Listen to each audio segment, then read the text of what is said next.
네, 우리 중간정로 보시면은 이제 우리는 때때로 상대방의 입은 보이죠? 이게 백적 네, 중간 부분 보시면은 우리는 때때로 상대방의 욕망에 의해서 욕심에 의해서 비난을 들을 수도 있다. 그걸 저희들이 이제 소욕이라 부르잖아요. 소욕. 그래서 어떤 사람들은 자기들이 원하는 대로 해주지 않을 때 비난을 한다, 그런 부분입니다. 그래서 혹시 우리가 누군가에게 비난을 받았을 때 이제 점검을 해보셔야 됩니다. 내가 정말 잘못해서 비난을 받았는지, 아니면 나는 잘못하지 않았는데 상대방의 소욕 때문에 비난을 받는 건 아닌지 점검해서 저희들이 바르게 대처할 수 있었으면 좋겠다.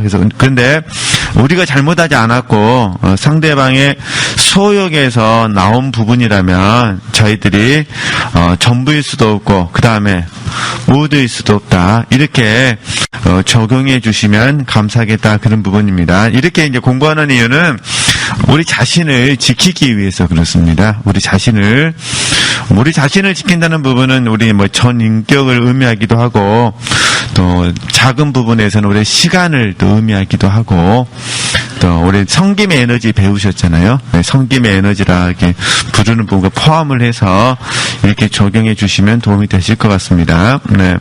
그럼 잠깐 좀 계속 읽게 되면요, 내가 단단한 식물을 먹을 수 있는 튼튼한 이를 가지고 있으면, 다 아시잖아요. 네, 이렇게 아가서에서 나오는 칭찬받는 신부의 특징이 튼튼한 이잖아요. 네, 이는 우리가 말씀을 소화시킬 수 있는 능력을 의미하거든요.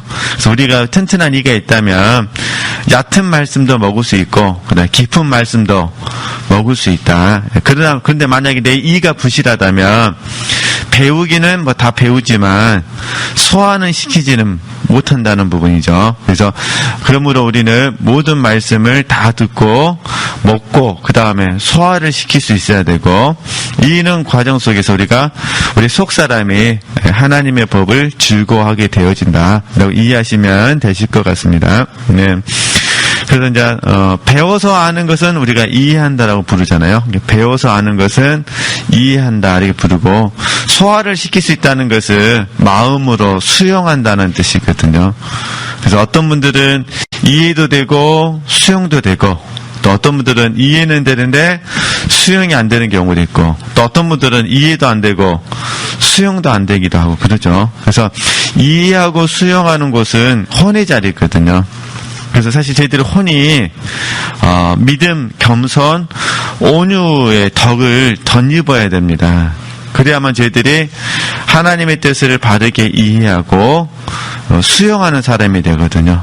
그래서 저희들이 이제 하나님의 뜻을 바르게 이해하고 수용할 때 믿음의 사람, 겸손한 사람, 온유한 사람이라 부르게 된다. 결국은 하나님 우리를 이러한 사람으로 만드시기 위해서 연단하시는 거잖아요. 그래서 우리가 연단을 잘 받으면, 특히 이제 우리 마음이 연단을 잘 받으면 지각이 형성되고 이해도 잘 되고 수용도 잘 됩니다. 그 결과 몸을 통해 하나님의 뜻이 온전히 이루어지게 된다. 네. 네, 그럼 좀 더 읽어볼까요? 보충 설명은 그냥 좀 나중에 한꺼번에 모아서 하기로 하고요. 저희들이 우리 자신들을 보면서 내가 얼마만큼 성장했는가 이런 부분들도 점검하고 싶은 마음도 있을 수도 있잖아요. 그러니까 항상 중요한 부분은 이게 성장하고 성숙을 분별하는 훈련을 해주셔야 돼요. 스스로에게 던지는 질문이죠. 성장했냐, 성숙했냐. 근데 성장과 성숙은 저희들이 구별되지 않으면은 오해의 소지가 많거든요. 그래서 성장과 성숙, 지금 이제 성장이라는 입장에서는 우리가 하나님과 소통했느냐 이런 개념으로 점검할 수가 있고, 성숙은 옛사람을 벗고 새사람으로 사는 부분이기 때문에, 그래서 그 부분은 이제 좋은 제자라고 연결한다면 이런 부분이에요. 저와 여러분이 좋은 제자가 되기를 원한다면 주님께서 가신 이 십자가의 길이 사랑스러워야 된다는 거예요. 그러잖아요. 우리가 그걸 미료됨이라 배우셨잖아요. 이게 십자가의 길이 내게 사랑스러우고 더 미료되어야 우리가 그 길을 갈 수가 있으니까. 또 주님이 내게 십자가를 주셨다는 말씀이 우리가 영광으로 느껴졌으면 좋겠다, 그런 부분이에요. 그래야만 이 십자가를 잘 감당할 수 있다. 근데 사실 처음부터 우리가 영광으로 다가오지는 않죠. 보편적으로는 처음에는 부담으로 다가오죠. 내가 감당할 수 있을까? 이런 게 부담으로 다가오지만, 그러나 궁극적으로는 우리가 십자가를 잘 지을 수 있었으면 좋겠다. 근데 그 부담에만 머무르게 돼서 내가 포기하게 되어지면은, 그러면 주님의 좋은 제자가 될 수가 없는 부분이잖아요. 그래서 주님께서 우리에게 들려주실 때 합당한 제자가 될 수 없다, 이렇게 표현하시거든요. 그러니까 제자는 맞는데 주님께서 보실 때 합당한 제자가 될 수 없다. 그러니까 우리의 이제 목표가 이제 합당한, 우리 이제 개역 제대로 한글을 사용하기 때문에 개역 한글에 나와 있는 번역 그대로 우리가 합당한 제자가 되기 위해서 더 훈련할 수 있었으면 좋겠다, 그런 부분입니다. 그 다음에 우리 항상 믿음은 시선하고 많이 관련되거든요. 시선, 우리 눈이 어디에 있느냐. 그래서 우리는 무엇을 바라보느냐에 따라서 그렇게 될 가능성이 많습니다. 그래서 믿음은 바라는 것들의 실상이요, 보지 못하는 것들의 증거라고 배우셨잖아요. 그래서 우리 마음속에 주님을 향한 사랑이 만약에 가득 차 있으면 우리는 그 길을 갈 수 있는 거죠. 근데 혹시 힘들고 또 피곤하고 지친다고 여겨질 때 어떻게 해야 되느냐? 주님을 바라보셔야 된다, 그 말이에요. 그러기 히브리서 12장 2절 3절 말씀 있잖아요. 그리고 우리가 이제 히브리서 5장 13절에서 14절 말씀, 이런 말씀들을 묵상하면서 우리가 이겨낼 수 있었으면 좋겠다. 한번 여러 번 말씀드렸기 때문에 좀 도움이 되실 것 같습니다. 그 다음에 이제 그 영적 지각은 잠깐 다시 좀 복습을 해보시게 되면은, 저희들이 영적 지각을 개발하기 위해서는 이제 많은 훈련이 필요합니다. 그리고 영적 지각을 공부할 때 우리가 한계성을 공부했잖아요. 분량의 차이가 있다, 분량. 그래서 분량은 우리가 키우는 것은 아니라 하나님께서 하시지만, 하나님께서 이 분량을 키우시고자 하실 때 추구는 우리가 해야 된다. 우리는 협력하는 거잖아요. 그러니까 이루시는 분은 하나님이시지만 추구는 나의 몫이라는 거예요. 그래서 내가 추구했다고 해서 분량이 키워지는 건 아니지만, 추구하지 않으면 사실 분량이 키워질 가능성은 아예 없거든요. 그래서 우리가 추구할 수 있었으면 좋겠다. 그러면 이제 잠깐 여백에다가 영적 지각을 개발하기 위한 몇 가지 훈련이 있습니다. 다시 복습 한번 해보도록 하겠습니다. 하여튼 저희들은 이제 영적 지각이 계속해서 개발되어지셔야 되잖아요. 그런데 이제 그럼 다시 또 처음 가장 기본적인 질문이 이거예요. 내가 왜 영적 지각이 개발되기를 원하느냐? 그러잖아요. 그게 본질적인 질문이잖아요. 우리가 왜 원하죠? 그저 하나님을 그저 바르게, 우리는 지금 이 바르게잖아요. 우리가 사랑하는 거 맞거든요. 사랑하고 섬기기 위해서죠. 그러니까 우리는 지금 하나님을 사랑하고 섬기고 있는데, 이제 남은 인생 동안에 바르게 좀 이렇게 사랑하고 싶은 거죠. 제대로. 참 이게 제대로가 참 엄청 어려운 주제인데, 그래서 저희들이 부족하지만은 바르게 사랑하고 싶은 거잖아요. 이게 이 바르게 사랑하기 위해서 신령과 진정을 저희들이 소원하게 되는 거죠. 왜냐면 바르게 사랑하고 싶어서. 그러면 이제 여기서 말하는 바르게는 이제 어떻게 되냐면은 하나님께서 원하시는 대로, 이게 바르게죠. 이게 내가 보기에 바르게가 아니라, 지금 제가 여기서 표현하는 바르게는 하나님께서 보시기에, 그러니까 하나님의 뜻대로, 하나님의 의도대로, 하나님의 목적대로가 바르게죠. 그렇게 되는 거잖아요. 여기 이제 윤리 도덕적인 걸 가져오면 안 되거든요. 윤리 도덕적인 걸 가져오면 안 되고, 그러니까 하나님께서 원하시는 대로, 그러니까 하나님의 뜻대로, 하나님의 의도대로, 하나님의 목적대로가 바르게. 그래서 바르게 저희들이 사랑하고 섬기고 싶은데, 이때 필요한 게 뭐냐면 영적 지각이라는 거죠. 그렇죠? 그러면 이 원리 안에서 묵상해 보면은 영적 지각이 개발되기 위해서는 첫 번째는 뭐냐면 이미 다 알고 계셔요. 뭐 복잡한 거 하나도 아니에요. 지금 하고 계시는 걸 정리만 해드리는 건데, 마음이 새로워지셔야 돼요. 그래서 새로워져서 변화를 받아야 돼요. 이게 첫 번째예요. 이게 영적 지각이 잘 개발되기 위한 첫 번째 조건은 뭐냐면 마음을 새롭게 해야 돼요. 그리고 뭘 받으셔야 돼요? 변화를 받아야만 하나님의 선하시고 기뻐하시고 온전하신 뜻을 분별할 수 있잖아요. 그게 결국은 뭐냐면은 하나님을 아는 지식이 되거든요. 그러니까 우리의 마음이 새로워져서 변화되지 않으면은 영적 지각은 바르게 형성하기 어렵죠. 다시 이게 이 영적 지각을 의미들을 이해하시면 되셔요. 이렇게 저나 우리 지체들이 영적 지각이 개발되기를 원하신다면 항상 가장 기본적인 훈련은 뭐냐? 마음을 새롭게 하셔야 돼요. 그죠? 그 다음에 뭘 받으셔야 돼요? 예, 굳이 동그라미 친다면 이제 2번이 변화가 되겠죠. 예, 마음을 새롭게 하자 1번. 그 다음에 변화받자 2번. 그러면 변화된 결과 3번이 뭐가 될까요? 이제 분별이 되겠죠.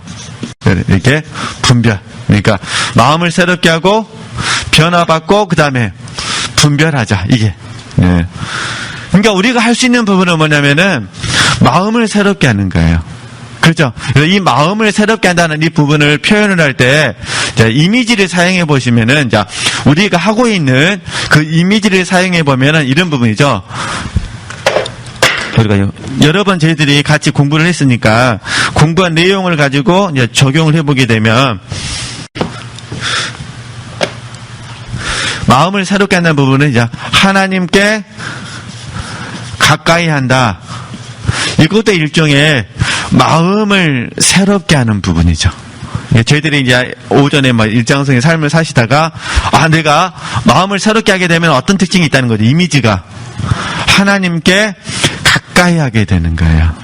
이 가까이 하는 건 사람마다 다 다르죠. 어떤 지체들께서는 기도하실 것이고 짧게라도 어떤 지체들께서는 묵상하실 것이고 어떤 지체들은 책을 읽으실 것이고 그죠? 또 어떤 지체들은 찬양하실 것이고 아니면 입을 통해서 고백하실 것이고 감사합니다. 하나님 선하심을 찬양합니다. 이렇게 하겠죠. 이런 등등 가장 기본적인 부분에 있어서 하나님께 가까이 하는 삶을 사는 거죠. 이게 마음을 뭐 하셔야 돼요? 새롭게 하는 부분이죠. 우리는 여기까지밖에 할 수가 없어요.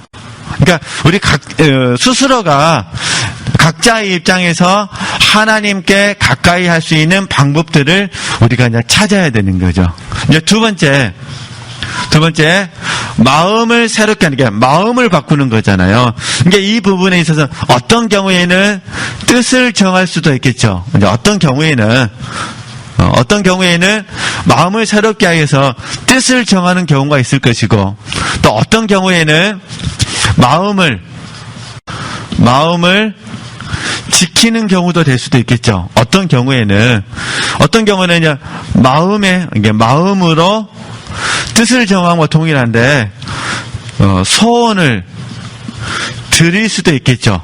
등등 다양한 방법 속에서 마음을 새롭게 해주셔야 되죠. 이게 뜻을 정하거나 마음을 지키거나 마음으로 소원을 드리는 경우는 이때는 혹시나 삶의 현장 속에서 연단이 있을 때 혹시나 이게 더 열심히 하자 그런 부분이에요. 이게 저나 우리 지체들의 삶의 현장 속에서 연단이 있을 때는 어떻게 하셔야 돼요? 마음을 새롭게 한다는 거는 뜻을 정하는 거, 그 다음에 마음을 지키는 거, 그 다음에 마음으로 소원을 드리는 거. 이게 1번, A번 하나님께 가까이 하는 거는 그냥 자연스러운 일상.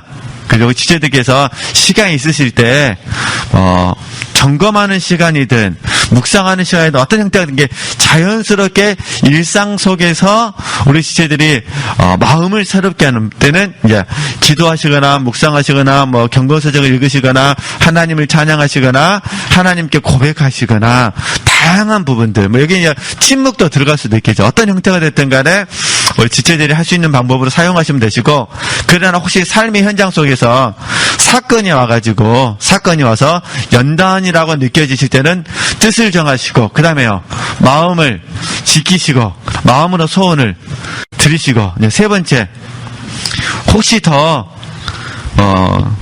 사도 바울처럼 살기를 원하신다면, 각오하시고, 각오하셔야 돼요, 각오. 절대로 주님을 떠나지 않겠습니다. 뒤돌아서지 않겠습니다. 이렇게 각오하는 방법도 마음을 새롭게 하는 부분이죠. 그래서 어떤 형태가 됐든 간에, 그래서 물론 저희들은 각오하는 마음으로 삶을 살아야 되죠. 본질적으로 딱 눈만 뜨면 어떤 마음으로 사셔야 돼요? 각오하는 마음으로 살아야 되는데, 우리는 지금 순교의 시대에 사는 게 아니기 때문에, 그래서 사실 지금 우리 지자들께서 혹시 뿌리 깊은 영성은 흔들리지 않는다, 그 책을 읽고 계신 분도 계시겠지만, 저는 그런 책을 좋아해요. 이렇게 고전하고 같이 이렇게 묶어져 있는 책을 좋아하거든요. 고전만 읽으면 재미없잖아요. 그러나 이제 고전을 이렇게 풀어서 이렇게 적용하도록 도와주는 책은 되게 좋거든요. 근데 저는 그 책을 지금 읽으면서, 새해 1월달이잖아요. 그 책을 읽으면서 제게 큰 울림이 되는 게 뭐냐면은, 안일한 삶. 모르겠어요. 지체들은 그런 단어가 보이셨는지 모르겠지만은, 제 눈에는 이게 보이더라고요. 이게 안일하게 살아서는 안 된다. 그러니까 우리 스승님께서 왜 이 책을 소개하시는지 저도 잘 모르겠습니다. 그런데 저는 이 책을 읽으면서 안일하게 살아서는 안 된다.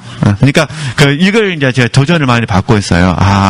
안일하게 살지 않기 위해서 어떤 삶을 살아야 될 것인가. 이 책에 들려주는 부분들을 묵상하면서 지혜를 얻는 부분이죠. 사람마다 다 읽는 게 다르기 때문에 어떤 부분들은 뿌리라는 데서 감동받을 수도 있을 것이고, 흔들리지 않음에 대해서 할 수도 있을 것이고, 그러겠지만은 이제 저는 이제 고전하고 같이 읽는 책들을 좋아하기 때문에 어쨌든 그렇게 이해하시면 되실 것 같습니다. 그래서 하여튼 나름대로 마음을 이렇게 꼭 새롭게 하셔야 됩니다. 마음을 보편적으로는 사실은 이 마음을 새로워지는 부분이 마음을 지키는 거하고 소원을 드리는 부분으로 나가죠. 우리가 배울 때는 각오하자고 배우지만 실제적으로 삶을 살 때는 각오하면서 삶을 사시는 건 아니시잖아요.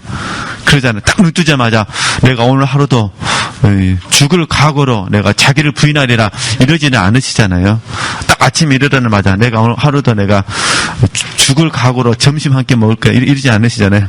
이게 마지막 학기다 이런 생각 안 하시잖아요. 점심 드시면서 또 저녁 생각하고 오늘 친구 만났다 하더라도 친구하고 놀다가도 또 다음 한 달 후에를 또 기약하고 그러잖아요. 네, 어찌됐든 이제 우승에서 제가 말씀드린 부분이고, 그러니까 마음을, 이게 가장 기본입니다. 마음을 새롭게 하셔야 돼요. 이게 가장 기본이에요. 그 나머지는 하나님이 이끌어 가시는 거예요. 마음을 새롭게 하고 그 다음에 변화시켜 주시고, 물론 이제 분별은 하나님과 함께 하는 거죠. 이렇게. 그 다음에 이제 네 번째가 너무 다 잘 아시는 거예요. 네 번째가 순종 다 포함해서, 복종 다 포함해서 헌신이 되는 거예요. 특별히 헌신이 중요해요. 특별히. 근데 헌신하기 위해서는 순종도 해야 되고 복종도 해야 되니까 다 포함해서 순종, 복종, 그 다음에요 헌신해야 돼요. 헌신. 그러니까 어떤 분들이 영적 지각이 개발되면 사실은 마음을 새롭게 해서 헌신하고 싶은 분들에게 지각이 개발되어져요. 왜냐면 헌신할 마음이 없는데 다시 하나님을 바르게 사랑하고 싶고 섬기고 싶은 마음이 없는 분들에게 하나님께서 지각을 주실 이유가 없으시죠. 그러잖아요. 왜냐하면 지각은 주의 나라를 감당하도록 하기 위해서 주신 거니까. 그래서 만약에 우리 지체들께서 지각을 통해서 주의 나라에 많이 참여하기를 원하신다면 나는 지금 순종하는가, 그 다음에 복종하는가, 그 다음에 헌신하는가를 보시는 거예요. 그러면 우리 그러면 순종, 복종, 헌신하기 위해서는 가장 기본적으로 어떤 훈련을 해야 될까요? 그러니까 순종하든 복종하든 헌신하든 결과적으로는 다 하나님의 뜻에 사는 거잖아요. 결과적으로는. 그러니까 하나님의 뜻대로 행하는 거잖아요. 그러면 하나님 뜻대로 행하는 데 있어서 방해하는 게 뭘까요? 나잖아요, 나. 그래서 여기에 자연스럽게 또 자기 부인, 자아 부정, 자아 상실을 하게 되는 거예요. 자아 상실. 근데 잘 보세요. 자기 부인, 자아 부정, 자아 상실을 잘 훈련하게 되잖아요. 그러면은 나를 아는 지식이 습득이 되어져요. 그러니까 나를 아는 지식은 자기를 부인할 때, 그다음에 자아를 부정할 때, 그다음에 자아를 상실할 때 주어지는 거예요. 그러니까 저절로 되는 것이 아니라, 그러니까 자기 부인, 자아 부정, 자아 상실을 해야만 내가 하나님의 뜻에 순종하고 복종하고 헌신할 수가 있거든요. 근데 자기 부인, 자아 부정, 자아 상실을 함으로 말미암아 누구를 안다는 거죠? 나를 안다는 거예요. 여기서 말하는 나는, 우리 지혜도 오해하시면 안 됩니다. 막 소크라테스나 아리스토텔레스가 했던 말처럼 너 자신 알라, 그런 의미가 아닙니다. 네. 그런 의미가 아니라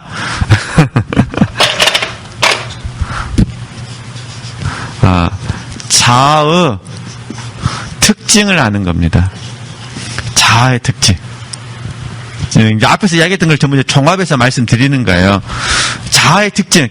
이 특징들을 잘 아는 거죠. 그러면 잘 되어지면 어떻게 되느냐? 제가 조금 전에 잠깐 언급했지만은 겸손과 온유라는 덕목을 얻게 됩니다.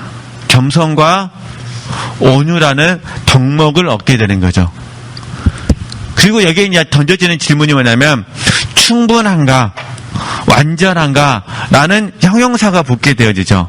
근데 거기에 우리는 미치지는 못하죠. 봐보세요. 지체들께서 잠깐 10대 때 생각해 보시면 돼요.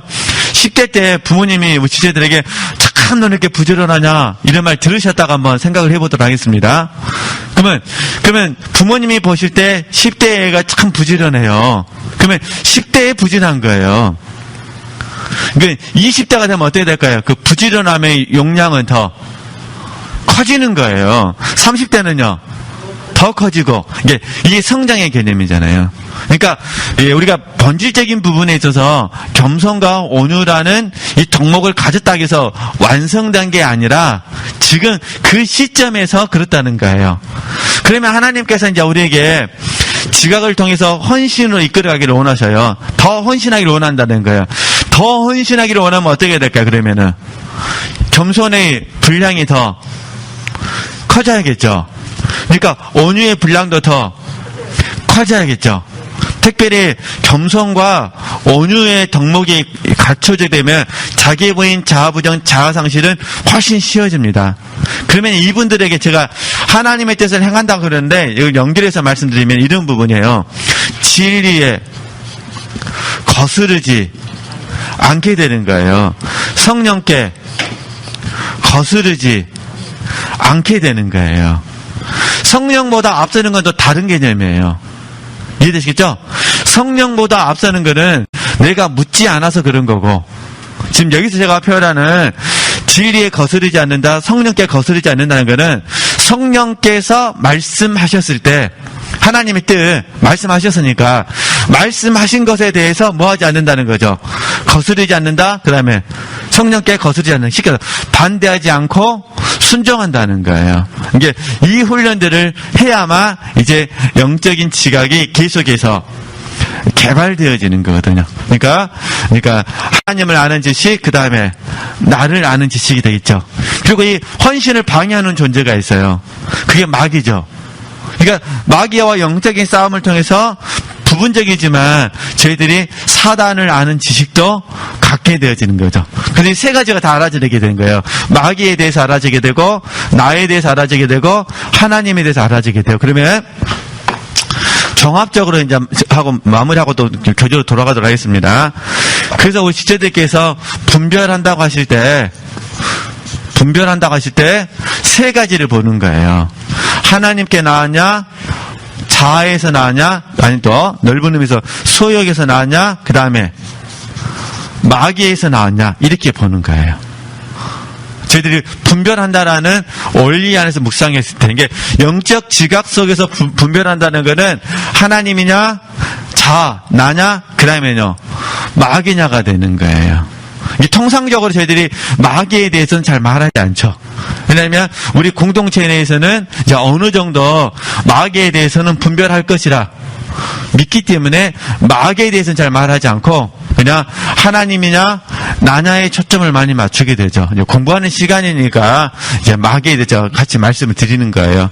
그래서 이 분별력을 잃어버리게 되면 저희들이 하나님을 바르게 사랑하는 데 있어서 실패하게 되어집니다.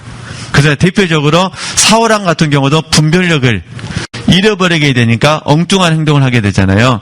솔로몬 왕도 분별력을 잃어버리게 되니까. 그러니까 성경에서 보면은 이 영적 지각 속에서든 아니면 성령의 지금 현재성 속에서 조명하심 속에서든 분별력을 잃어버리게 되면은 하나님께서 보실 때 엉뚱한 행동을 하게 되어진다. 이런 부분은 조심하시고 또 한편으로는 소원을 가지셨으면 좋겠어요. 내가 계속해서 영적인 지각이 개발되기를 원합니다. 근데 지금 하고 계시는 부분이니까 이렇게 점검하시면 되시고 어쨌든 중요한 거는 마음입니다. 마음이 중요하다는 거.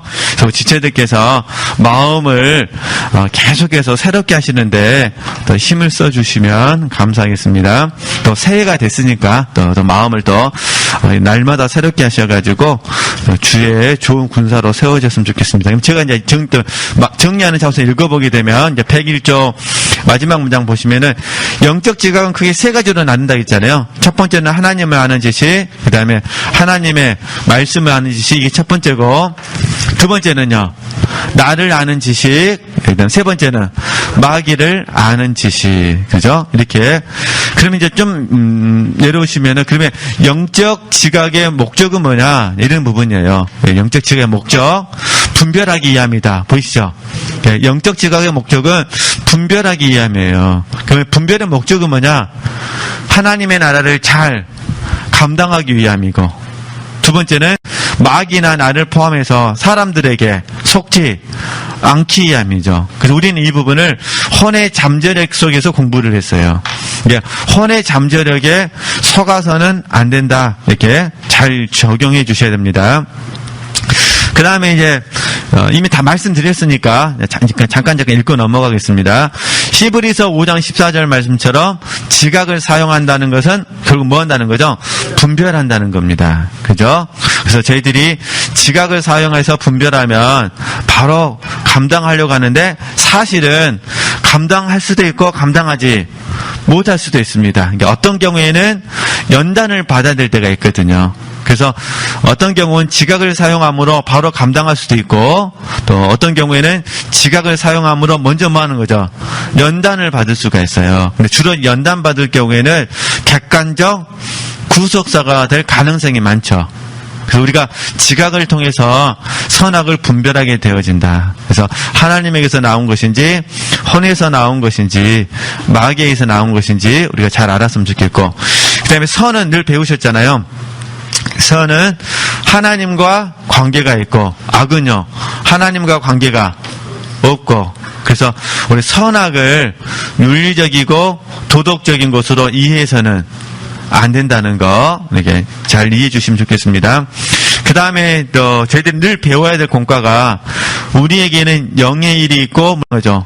혼의 일이 있다는 거예요. 이제 원래는 모든 것이 영적인 일이 되어야 되는데 저희들이 불완전하기 때문에 혼의 일이 있다. 그래서 영의 일은 살리는 역사가 있고 혼의 일은요 살리는 역사가 없다는 거예요. 그럼 무엇을 살리냐? 영이죠, 영. 그래서 일의 효율성으로 보면 혼의 일이 더 좋아할 수도 있어요. 그러나 결국은 살리는 역사, 영혼을 살리는 역사가 없기 때문에 참된 변화가 없다. 요한복음 6장 63절 말씀이나 고린도전서 2장 13절에서 14절 말씀에서 그래서 잘못 적용되면은 일만 잘하게 된다는 거예요. 근데 반면 영의 일은 소소한 부분이지만 점진적인 변화가 일어난다는 거죠. 그 결과 우리는 소망 가운데 적과 밥을 바르게 분별할 수 있다. 그래서 그 다음에 참 제가 개인적으로 좋아하는 말씀입니다. 히브리서 6장 1절에서 3절 말씀 한번 제가 읽어보겠습니다. 그러므로 우리가 그리스도의 처벌을 버리고 죽은 행실을 회개함과 하나님께 대한 신앙과 세례들과 안수와 죽은 자의 부활과 영원한 심판에 관한 교훈의 터를 다시 닦지 말고 완전한 데 나아갈지니라. 하나님께서 허락하시면, 참 제가 좋아하는 단어가 이거예요. 하나님께서 허락하시면 우리가 뭐란 거죠? 이것을 하리라. 이것이 뭐냐? 완전한 데 나아갈 수 있다는 거. 그러니까 하나님께서 허락하시면, 그러니까 항상 우리는 하나님께 은혜를 구하셔야 돼요.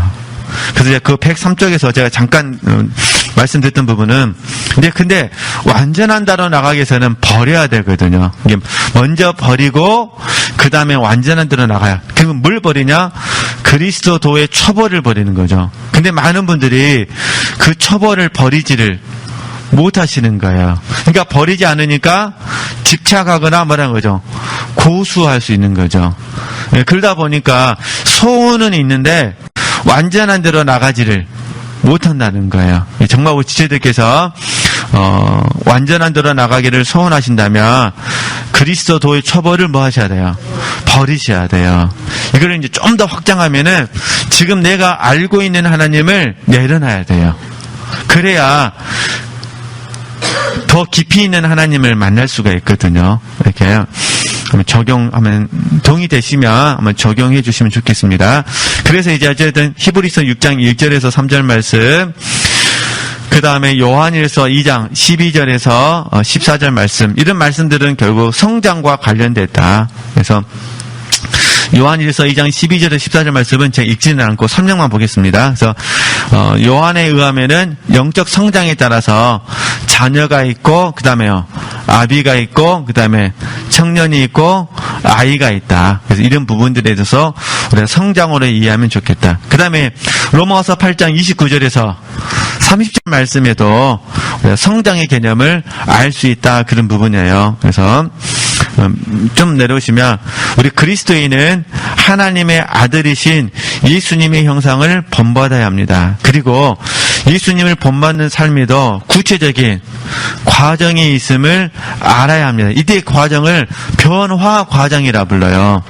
변화 과정. 그래서 어떤 분들은 변화 과정을 설명하기 위해서 단계라는 표현을 쓰기도 하고 관문이라는 단어를 쓰기도 하거든요. 그래서 우리는 성령의 역사를 통해 예수님의 성품과 삶과 사역을 우리가 본받아야 되는 거죠. 계속 지금 이 훈련하고 있습니다. 그죠? 그래서 사랑과 성장에는 높이가 있고 길이가 있고 또 깊이가 있고 넓이가 있습니다. 그래서 이것 통틀어 저희들이 이제 구원의 범위라고 그러는데, 이 부분에 저희들이 더욱더 소원하시고 달려갈 수 있으셨으면 좋겠다. 이제 빌립보서 3장 3절 말씀, 또 7절에서 14절 말씀이잖아요.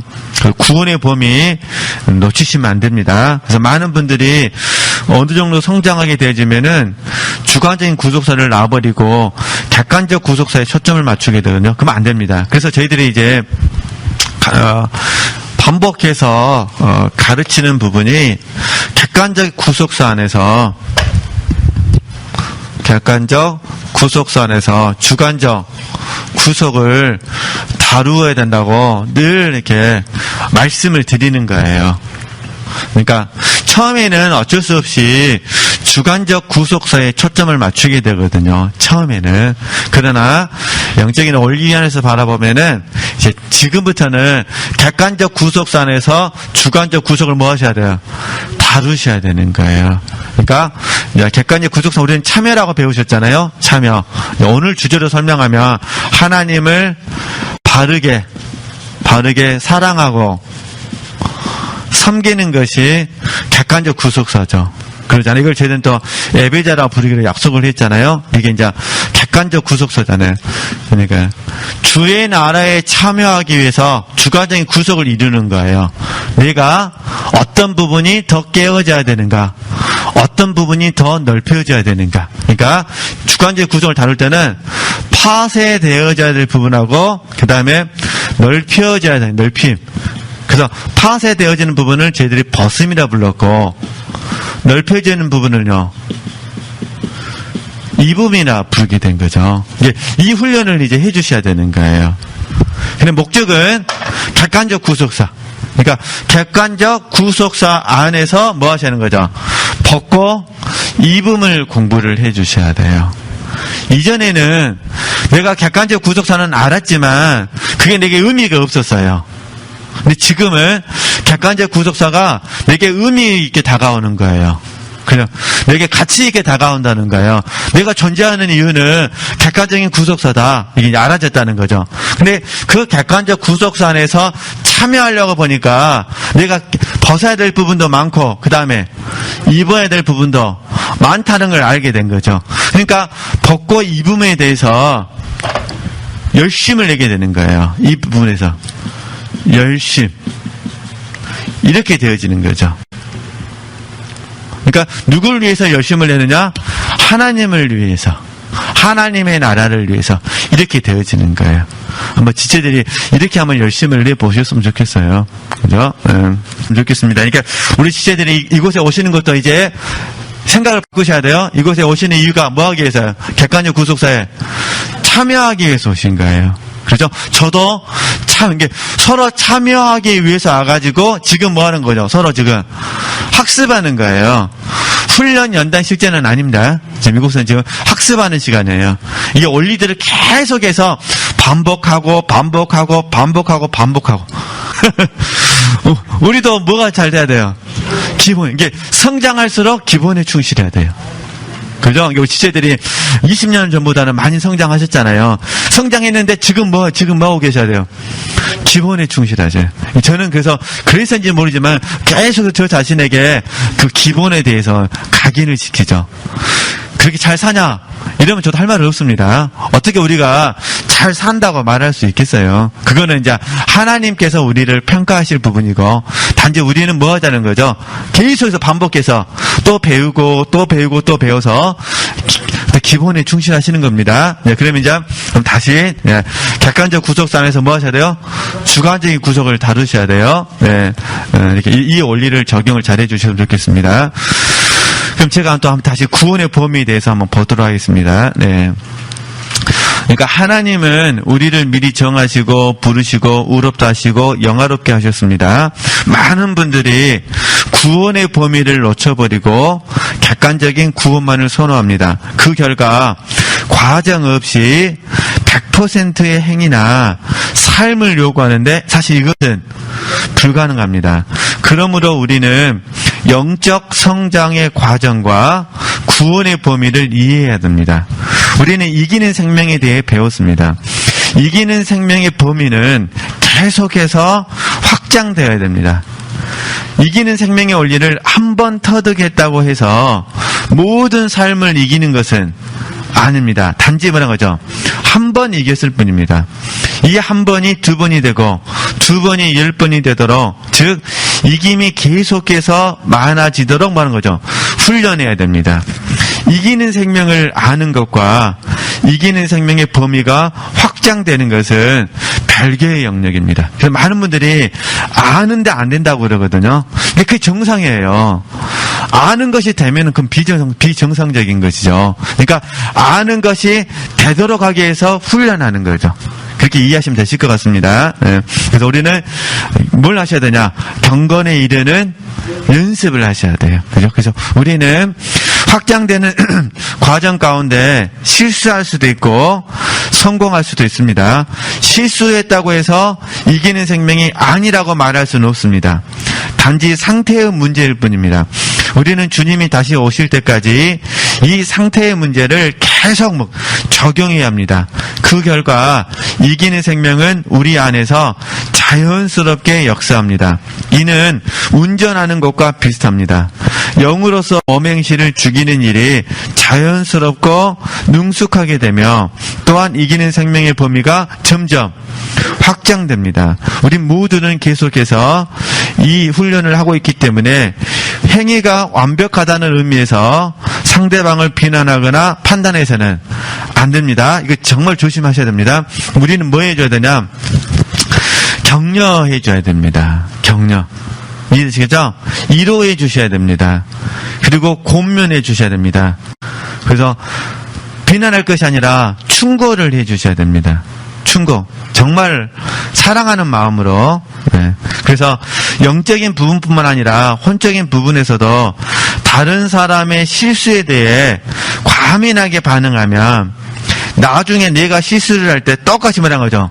비난을 당하게 되어 있습니다. 심은 대로 거두는 거예요.